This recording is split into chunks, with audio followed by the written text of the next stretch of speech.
எதுவா இருந்தாலும் மனசை திறந்து என்கிட்ட சொல்லுமா. நீ இப்படி தயங்க வேண்டிய அவசியமே இல்ல. சொல்லு கண்ணு. ஆ, இல்லக்கா, என் தம்பியும் தங்கச்சியும் காலேஜ்ல படிச்சிட்டு இருக்காங்க. அவங்களுக்கு செமஸ்டர் ஃபீஸ் 1,00,000 ரூபாய் கட்டணும். அதோட என் நாத்தனார் +2 முடிச்சுட்டு 1 வருஷமா காலேஜ்ல சேராம இருக்கா. நான் அவளை படிக்க வைக்கணும்னு ஆசைப்படுறேன். அவளையும் காலேஜ்ல சேர்க்க 1,00,000 ரூபாய் அட்மிஷன் ஃபீஸ் தேவைப்படுது. ஆ, நான் இமிடியேட்டா 2,00,000 ரூபாய் புரட்டியே ஆகணுங்கிற கட்டாயத்துல இருக்கேன்க்கா. நான் இன்னைக்கு சாயங்காலத்துக்குள்ள ஏற்பாடு பண்ணி கொடுக்கலன்னா 3 பேரோட படிப்பு இல்லாம போயிடும்க்கா.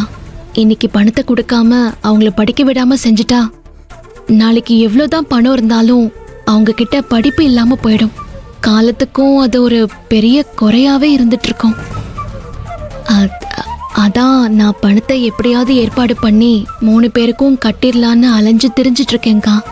தெரிஞ்சவங்க யார்கிட்டயாவது கேட்டு பார்க்கலான்னா, ஆனா என்ன நம்பி இவ்ளோ பெரிய அமௌண்ட்டை கொடுக்கறவங்க யாரும் இல்ல. அதான் வேற வழி தெரியாம உங்களுக்கு ஃபோன் பண்ணி இங்க வந்தேன்க்கா. என்ன கண்ணு, உனக்கு 2,00,000 ரூபாய் பணம் வேணும் அதானே?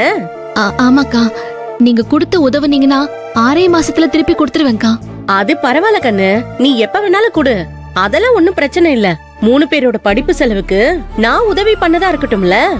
என்ற புருஷன் வரட்டும், நான் அவரோட பேசிட்டு உனக்கு ஃபோன் பண்றேன். அக்கா, இப்ப நீங்க சொன்ன வார்த்தை எனக்கு எவ்வளவு பெரிய நம்பிக்கையை கொடுத்திருக்கு தெரியுமா? இங்க வர வரைக்கும் பணம் கிடைக்குமா?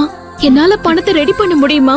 நானும் அவங்களுக்கு பணத்தை ரெடி பண்ணி அவங்களுக்கு கட்டாம விட்டுட்டா அவங்க படிப்பு என்ன ஆகும்னு யோசிச்சு கவலைப்பட்டுக்கிட்டே தான் இருந்தேன். ஆனா நீங்க ஒரே வார்த்தையில என் கவலையும் கண்ணீரையும் ஒன்னா சேர்த்து தொடச்சிட்டீங்கக்கா. உங்களுக்கு எப்படி நன்றி சொல்றதுனே தெரியல. என்ன கண்ணு, ஏன் இப்படி எல்லாம் பேசுற? நமக்குள்ள எதுக்கு நன்றி எல்லாம்? இல்லக்கா, நீங்க பண்றேன்னு சொன்னது ஒரு சாதாரண விஷயம் இல்ல. நீங்க கொடுக்க போற 2 லட்சம் 3 பேரோட வாழ்க்கையில விளக்கேத்தி வைக்கும்.